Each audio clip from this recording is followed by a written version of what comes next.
चलिए क्लास शुरू हो गया है। सभी साथी क्लास में फटाफट जुड़ जाएंगे। बिहार डीएलएड इंट्रेंस एग्ज़ाम 2025 जो आप लोगों का परीक्षा तिथि भी पता है, तो सिलेक्टेड क्वेश्चन जीके और जीएस के प्रश्नों का निचोड़ संग्रह करेंगे। साइंस जिसमें आपका बायोलॉजी हो गया, केमिस्ट्री, फिजिक्स हो गया, हिस्ट्री, पॉलिटी, ज्योग्राफी, इकोनॉमिक्स पूरा का पूरा निचोड़ कवर करेंगे। जो आपके लगातार प्रीवियस ईयर में जितने भी सवाल आपके लगातार पूछे गए हैं, हर शिफ्ट में बार बार जो रिपीट होते हैं, उन्हीं सारे सवालों को आज की क्लास में हम लोग देखने वाले हैं। तो सभी साथी कॉपी पेन लेकर आप लोग एक एक चीज़ों को लिख लेंगे। पेपर में आप लोगों को यहीं से देखने को मिलेंगे साथी, बिल्कुल 100%। तो चलिए बिना देरी किए हुए क्लास शुरू करते हैं। तो सबसे पहले जितने साथी क्लास में पहली बार विजिट किए हैं, तो आप लोग चैनल को सब्सक्राइब कर लीजिएगा और बगल में एक बेल आइकन प्रेस करके ऑल पे जरूर आप लोग सेव कर लेंगे। पहला नंबर सवाल पूछा गया है कि सबसे बड़ा जो फूल है यह कौन सा है। सबसे बड़ा फूल कौन सा है, तो आप सभी लोग यहाँ पे याद रखेंगे। बिहार डीएलएड एंट्रेंस एग्जाम में यह सवाल पूछे गए हैं, तो याद रखिएगा आप लोग। राइट आंसर है रेफ्लेशिया। ए ऑप्शन को लॉक करेंगे और आगे बढ़ेंगे। ए ऑप्शन रहेगा इस क्वेश्चन का राइट आंसर। हवा में ध्वनि का वंग होता है। हवा में ध्वनि का जो वंग है यह कितना होता है। 332 मीटर पर सेकेंड होता है, या 1490, 5130, 2600, 1269। तो याद रखेंगे आप लोग 332 मीटर। ऑप्शन नंबर ए आप लोग याद रखेंगे। ए ऑप्शन को लॉक करेंगे एग्जाम में और नेक्स्ट आगे बढ़ेंगे जी। चलिए देखेंगे, रोजाना आप लोग इसी समय पे जुड़ेंगे क्लास में। डेली आप लोगों को क्लास दिया जाता है इसी समय पे। शुद्ध जल का पीएच मान कितना बजे, तो सुबह में 7 बजे और शाम को 7 PM पे क्लास में आप लोग जुड़ेंगे जी। ठीक है, 2 क्लास। शुद्ध जल का पीएच मान कितना होता है, तो आप लोग याद रखेंगे शुद्ध जल का पीएच मान होता है 7। आप लोग याद रखेंगे कितना, 7 आप लोग याद रखेंगे। बी ऑप्शन रहेगा यहाँ पे राइट आंसर। चलिए देखेंगे, अगला प्रश्न पूछा गया है कि मनुष्य का वैज्ञानिक नाम क्या है। मनुष्य का वैज्ञानिक नाम क्या है, तो सभी लोग याद रखेंगे यहाँ पे। सही आंसर है सी ऑप्शन को लॉक करेंगे और आगे बढ़ेंगे। हेमोसेपियंस याद रखिएगा, हेमोसेपियंस सी ऑप्शन है इस प्रश्न का राइट आंसर जी। आगे देखेंगे, 5 नंबर सवाल है आपकी स्क्रीन पे और आपके परीक्षा में लगातार पूछे गए हैं। कांच का पीला रंग किस पदार्थ के कारण होता है। कांच का जो पीला रंग है किस पदार्थ के कारण होता है, तो सभी लोग यहाँ पे याद रखेंगे। इस प्रश्न का राइट आंसर है ऑप्शन नंबर डी आप लोग याद रखेंगे। फेरिक ऑक्साइड के कारण होता है। फेरिक ऑक्साइड के कारण कांच का पीला रंग होता है जी। आगे देखेंगे, अगला क्वेश्चन है पूछा गया सवाल है आपके परीक्षा में। सभी साथी क्लास को अंत तक देखेंगे बिना स्किप किए हुए। अगर आप लोगों को इस बार बिहार डीएलएड एंट्रेंस एग्जाम को क्रैक करना है, तो अच्छे नंबरों से क्वालिफाई करना है। अगर इस बार आप लोगों को धूप चश्मा के लेंस में किस कांच का प्रयोग होता है। धूप चश्मा के लेंस में किस कांच का प्रयोग होता है, तो याद रखेंगे आप लोग। ए ऑप्शन रहेगा इस क्वेश्चन का राइट आंसर जी। आगे देखेंगे, अगला प्रश्न है कि एक पैदम बराबर कितना होता है। बताएंगे आप लोग एक पैदम बराबर कितना होता है, तो सभी लोग याद रखिएगा यहाँ पे 6 फुट होता है। कितना, 6 फुट आप लोग याद रखिएगा। चलिए देखेंगे, 8 नंबर सवाल पूछा गया आपके परीक्षा में। क्लास की PDF के लिए टेलीग्राम चैनल को आप लोग ज्वाइन कर लीजिएगा, जिसका लिंक आपको डिस्क्रिप्शन में साथ ही मिल जाएगा। बताएंगे किस ताप पे सेल्सियस एवं फ़ारेनहाइट पैमाने का जो है तापमान समान होता है। किस ताप पर सेल्सियस एवं फ़ारेनहाइट पैमाने की जो मान है यह समान होता है, तो -40 डिग्री आप लोग याद रखेंगे, सही आंसर है। आगे देखेंगे, अगला प्रश्न है कि लीची का खाने योग्य भाग क्या होगा। लीची का खाने योग्य भाग क्या होगा, तो बी ऑप्शन को लॉक करेंगे। एरिल आप लोग याद रखेंगे। आगे देखेंगे, अगला प्रश्न है कि सबसे छोटा फूल कौन सा है। बताएंगे सबसे छोटा फूल यहाँ पे कौन सा होगा, तो सभी लोग अच्छे से याद रखिएगा। सही आंसर है option number B, B option को लॉक करेंगे और आगे बढ़ेंगे। देखिए डिस्क्रिप्शन में आपको लिंक मिलेगा जो मात्र 19 मिनट का वीडियो है, जो पिछले बार आपका परीक्षा हुआ था। इस वीडियो से आपके हर एक शिफ्ट में प्रश्न पूछे गए थे, तो चैनल का सबसे पॉपुलर वीडियो होगा, उससे आप लोग जरूर देखिएगा। मलेरिया रोग में शरीर का जो प्रभावित होने वाला अंग कौन सा है? मलेरिया रोग में शरीर का प्रभावित होने वाला अंग कौन सा है? तो प्लीहा आप लोग याद रखेंगे, सही आंसर है जी, ए ऑप्शन लॉक करेंगे एग्जाम में और नेक्स्ट आगे बढ़ेंगे। चलिए देखिए नेक्स्ट क्वेश्चन है 12 नंबर सवाल आपकी स्क्रीन पे। किस रोग की रोकथाम के लिए बीसीजी का टीका लगाया जाता है? बताएंगे किस रोग के लिए रोकथाम के लिए बीसीजी का टीका लगाया जाता है? तो टीबी आप लोग याद रखेंगे, यहाँ पे सही जवाब है ऑप्शन नंबर ए ऑप्शन को लॉक करेंगे और आगे बढ़ेंगे। आगे देखिए अगला क्वेश्चन पूछा गया है, 13 नंबर सवाल है कि एक अक्ष शक्ति बराबर क्या होता है? एक अश्व शक्ति बराबर क्या होता है? तो सभी लोग यहाँ पे याद रखेंगे 746 वाट होता है जी। कितना? 746 वाट आप लोग याद रखेंगे, इस प्रश्न का राइट आंसर है। देखिए अगला क्वेश्चन पूछा गया है, एल्युमिनियम का निष्कासन किस अयस्क से किया जाता है? एल्युमिनियम का निष्कासन किस अयस्क से किया जाता है? तो याद रखेंगे ऑप्शन नंबर सी, बॉक्साइट आप लोग याद रखेंगे, इस प्रश्न का सही आंसर है। आगे देखेंगे पूछा गया है कि द्रव्य धातु तत्व कौन सा है? द्रव्य धातु तत्व कौन सा है? 15 नंबर सवाल है, आपकी परीक्षा में लगातार पूछे गए हैं, तो आप लोग याद रखेंगे यहाँ पे सही जवाब है ऑप्शन नंबर ए, पारा आप लोग याद रखेंगे, इस क्वेश्चन का राइट आंसर है जी। आगे देखिए पूछा गया है द्रव्य अधातु तत्व हो कौन सा है? 16 नंबर सवाल है कि द्रव्य अधातु तत्व कौन सा है? तो ब्रोमीन आप लोग याद रखेंगे, सी ऑप्शन इस क्वेश्चन का राइट आंसर है। देखेंगे पूछा गया है 17 नंबर सवाल आपकी स्क्रीन पे, 1 न्यूटन किसके बराबर होता है? 1 न्यूटन किसके बराबर होता है? तो बी ऑप्शन को आप लोग लॉक करेंगे, 105 डाइन आप लोग याद रखिएगा। अगला क्वेश्चन पूछा गया 18 नंबर सवाल, मलेरिया रोग का प्रमुख कारण क्या है? मलेरिया रोग का प्रमुख कारण क्या है? तो सभी लोग अच्छे से आंसर करेंगे। यहाँ पे देखते हैं कितने लोग सही जवाब दे पाते हैं जी। आगे देखिए 19 नंबर सवाल है, याद रखिएगा, पानी का जो अपवर्तनांक है यह कितना होता है? पानी का अपवर्तनांक कितना होता है?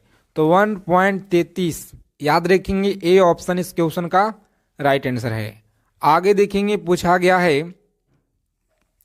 20 नंबर क्वेश्चन है, विटामिन डी का आविष्कार किया था? फंक ने किया या मैकुलन ने, हॉलकट ने या हॉपकिंस ने? तो याद रखेंगे हॉपकिंस, डी ऑप्शन को लॉक करेंगे यहाँ पे और नेक्स्ट आगे बढ़ेंगे जी। चलिए देखिए अगला क्वेश्चन पूछा गया है, सभी लोग याद रखेंगे अच्छे से। 21 नंबर सवाल है कि हल्दी में पीला रंग का जो कारण है यह क्या होता है? हल्दी में पीला रंग का कारण क्या होता है? तो साथियों आप लोग याद रखेंगे कुरकुमिन, जो बी ऑप्शन में दिया गया है इस क्वेश्चन का राइट आंसर। तो बी ऑप्शन को लॉक करेंगे और आगे बढ़ेंगे। देखिए 22 नंबर सवाल पूछा गया है, गैसों में गैस का उदाहरण क्या होता है? गैसों में जो गैस का उदाहरण है यह क्या होता है? तो वायु आप लोग याद रखेंगे, बी ऑप्शन इस क्वेश्चन का राइट आंसर रहेगा। 23 नंबर सवाल देखेंगे यहाँ पे, यांत्रिक ऊर्जा को विद्युत ऊर्जा में बदलता है? यांत्रिक ऊर्जा को विद्युत ऊर्जा में बदलता है, सही आंसर आप लोग बताएंगे क्या रहेगा? माइक्रोफोन्स या डायनेमो सितार? तो याद रखेंगे सही आंसर है डायनेमो, आप लोग याद रखिएगा, डायनेमो आप लोग याद रखेंगे, इस प्रश्न का सही जवाब है सी ऑप्शन। क्लास के पीडीएफ के लिए टेलीग्राम चैनल को ज्वाइन करेंगे, व्हाट्सएप चैनल जिसका लिंक आपको डिस्क्रिप्शन में हम प्रोवाइड करा देंगे। सेरीकल्चर किससे संबंधित है? बताएंगे 24 नंबर सवाल है, सेरीकल्चर यह किससे संबंधित है? तो याद रखेंगे सी ऑप्शन इस क्वेश्चन का है राइट आंसर, रेशम उत्पादन से आप लोग याद रखिएगा। आगे देखेंगे हृदय में विकार का पता लगाने के लिए किसका प्रयोग किया जाता है? हृदय में विकार का पता लगाने के लिए किसका प्रयोग किया जाता है? तो प्यारे साथियों आप लोग याद रखिएगा, ईसीजी का प्रयोग में लाया जाता है, जो डी ऑप्शन में दिया गया है आपका राइट आंसर। आगे देखेंगे 26 नंबर क्वेश्चन पूछा गया है, खैरा जो रोग है इसका संबंध किससे है? खैरा रोग का संबंध किससे है? तो सभी साथी याद रखेंगे, यहाँ पे राइट आंसर है ए ऑप्शन को लॉक करेंगे, धान से संबंध है जी। किसे? तो धान से आप लोग याद रखिएगा, राइट आंसर है। केल्विन स्केल पे कमरे का जो तापमान है 300, याद रखिएगा 300 होता है, याद रखेंगे आप लोग केल्विन। चलिए देखेंगे अगला क्वेश्चन पूछा गया आपके परीक्षा में, अच्छे से आप लोग याद रखेंगे, एक एक चीज़ों को समझिएगा और अच्छे से आपको याद रखना है, पेपर में सवाल यहीं से आपको देखने को मिलेंगे। दूध में कौन सा अम्ल पाया जाता है? चलिए बताइए, दूध में कौन सा अम्ल है? लैक्टिक है, टार्टेरिक अम्ल होता है, फॉर्मिक अम्ल है, यूरिक अम्ल है। तो आप लोग याद रखेंगे लैक्टिक अम्ल, ए ऑप्शन इस क्वेश्चन का है राइट आंसर जी। आगे देखेंगे पूछा गया कि निम्न में से कौन जो है अदिश राशि है? अदिश राशि है विद्युत धारा, आप लोग याद रखिएगा, ए ऑप्शन को लॉक करेंगे यहाँ पे और आगे बढ़ेंगे। अगला क्वेश्चन देखिए पूछा गया है, टेटनस रोग किसके कारण होता है? टेटनस रोग जो है यह किसके कारण होता है? तो आप लोग याद रखेंगे बैक्टीरिया के कारण होता है जी। किसके कारण? बैक्टीरिया के कारण टेटनस रोग होता है, सभी लोग याद रखिएगा। निर्वात में प्रकाश की चाल कितना होता है? बताइए, निर्वात में प्रकाश का जो चाल है यह कितना होता है? तो प्यारे मित्रों आप लोग याद रखेंगे ऑप्शन नंबर ए ऑप्शन को लॉक करेंगे आप लोग और नेक्स्ट आगे बढ़ेंगे, इस क्वेश्चन का राइट आंसर है। आगे देखिए पूछा गया है, कम समय में जितना हो सके ज़्यादा से ज़्यादा हम लोग रिवीजन करेंगे अच्छे चीज़ों का, जो आपके परीक्षा में बार बार पूछे जाते हैं। देखिए 32 नंबर सवाल है कि साधारण बातचीत के तीव्रता कितना डेसिबल होता है? तो 30 से लेकर के और 40 जो है साधारण बातचीत की यह तीव्रता होता है। तो सी ऑप्शन को लॉक करेंगे आप लोग, नेक्स्ट आगे बढ़ेंगे। समुद्र जल की पीएच मान कितना होता है? बताएंगे, समुद्री जल की जो पीएच मान है यह कितना होता है? तो प्यारे साथियों आप लोग याद रखिएगा, यहाँ पे सही आंसर है ऑप्शन नंबर, लॉक करेंगे सी को और आगे बढ़ेंगे 8.4, याद रखिएगा 8.4 इस क्वेश्चन का है राइट आंसर जी। देखेंगे 34 नंबर प्रश्न है, पोलियो से शरीर का जो प्रभावित होने वाला अंग है यह कौन सा है? पोलियो से शरीर का प्रभावित होने वाला अंग यहाँ पे कौन सा है? यकृत है, प्लीहा है, तंत्रिका तंत्र है, लिम्फ ग्राफ है। तो याद रखेंगे सी ऑप्शन, तंत्रिका तंत्र आप लोग याद रखिएगा। आगे देखेंगे पूछा गया है, गेहूं में खाने योग्य भाग कौन सा है? बताएंगे, गेहूं में खाने योग्य भाग यहाँ पे कौन सा है? तो ए ऑप्शन को लॉक करेंगे यहाँ पे और आगे बढ़ेंगे, बिल्कुल सही आंसर है जी। चलिए देखेंगे अगला क्वेश्चन पूछा गया है, किस अम्ल का उपयोग सीसा संचालक बैक्टीरिया में किया जाता है? किस अम्ल का जो उपयोग है सीसा संचालक बैक्टीरिया में किया जाता है? सल्फ्यूरिक अम्ल हो गया, हाइड्रोक्लोरिक अम्ल हो गया। तो याद रखेंगे सल्फ्यूरिक अम्ल, ए ऑप्शन रहेगा इस क्वेश्चन का राइट आंसर, याद रखिएगा। चलिए देखेंगे पूछा गया है कि पारा का जो निम्नतन है हिमांक कितना होता है? तो सी ऑप्शन को लॉक करेंगे और आगे बढ़ेंगे, बिल्कुल सही उत्तर है। केल्विन पैमाने के किस बिंदु पर जल उबलता है? बताएंगे, केल्विन पैमाने के किस बिंदु पर जल उबलता है? तो सही आंसर आप लोग याद रखिएगा ऑप्शन नंबर बी 373 के आप लोग याद रखेंगे। आगे देखेंगे पूछा गया है कि जल का जो क्वथनांक डिग्री है सेंटीग्रेड में कितना होता है? जल का क्वथनांक कितना डिग्री सेंटीग्रेड में होता है? 99, 100, 101 हो गया या 102? तो याद रखेंगे आप लोग 100 इस क्वेश्चन का राइट आंसर है जी। बी ऑप्शन को लॉक करेंगे आप लोग और आगे बढ़ेंगे। चलिए देखेंगे 40 नंबर सवाल पूछा गया है कि निम्नलिखित में से किस रंग का सर्वाधिक तरंगदैर्घ्य होता है। किस रंग का सर्वाधिक तरंगदैर्घ्य होता है? तो याद रखेंगे लाल रंग का सबसे ज़्यादा तरंगदैर्घ्य होता है। आगे देखेंगे अगला प्रश्न है कि सूर्य के प्रकाश में किस रंग का प्रकीर्णन सबसे अधिक होता है। बताएंगे आप लोग सूर्य के प्रकाश में किस रंग का जो प्रकीर्णन है सबसे अधिक होता है। तो सही आंसर आप लोग याद रखेंगे बैगनी। बैगनी ऑप्शन नंबर डी इस क्वेश्चन का राइट आंसर है। आगे देखेंगे पूछा गया है, बताएंगे मैक रेखा का संबंध किसे है। मैक संख्या का जो संबंध है वायुयान से है, वायुयान की गति से। ऑप्शन नंबर ए आप लोग याद रखिएगा। आगे देखेंगे अर्थशास्त्र पुस्तक के लेखक कौन है। अर्थशास्त्र पुस्तक के लेखक हैं कौटिल्य। ऑप्शन नंबर डी इस क्वेश्चन का राइट आंसर है। आगे देखेंगे अगला प्रश्न पूछा गया है कि जातक कथा का संबंध किसे है। जातक कथा का जो संबंध है यह बौद्ध धर्म से किसे है, बौद्ध धर्म से। ऑप्शन नंबर बी इस क्वेश्चन का राइट आंसर है। देखेंगे 4 नंबर क्वेश्चन यहाँ पे, विंग्स ऑफ फायर के लेखक कौन है। विंग्स ऑफ फायर के लेखक हैं APJ Abdul Kalam. APJ Abdul Kalam B option रहेगा राइट आंसर। देखेंगे अगला प्रश्न पूछा गया है कि गांधी जी ने अपना दांडी मार्च कब शुरू किए हुए थे। गांधी जी ने जो अपना दांडी मार्च है यह कब शुरू किए हुए थे। तो ए ऑप्शन को आप लोग लॉक करेंगे 12 मार्च 1930। आप लोग याद रखिएगा साथी, लगातार आपके परीक्षा में यह सवाल बार बार पूछे जाते हैं, तो सभी लोग अच्छे से यहाँ पे याद रखिएगा। अष्टाध्याय के लेखक कौन है। अष्टाध्याय के लेखक सी ऑप्शन पाणिनि आप लोग याद रखिएगा सही जवाब है। क्लास को अगर अभी तक आपने लाइक नहीं किए हैं सेशन को दबा के लाइक करेंगे। सभी फ्रेंड्स के पास आप लोग शेयर कर दीजिए क्लास को कि बिहार डीएलएड एंट्रेंस एग्जाम का जो क्लास है शुरू हो गया है।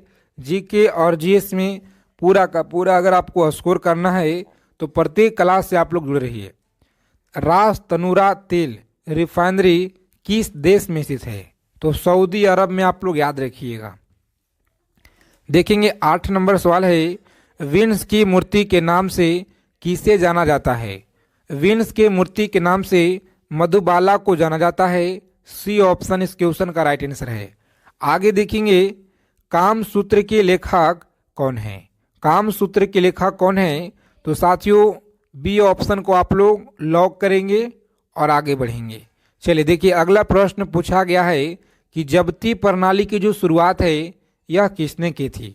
जब्ती प्रणाली की शुरुआत अकबर ने की थी। किसने? अकबर ने। आप लोग याद रखिएगा सही आंसर है जी। राजतरंगिणी के लेखक कौन है बताइए। राजतरंगिणी के लेखक कल्हण है। कौन है?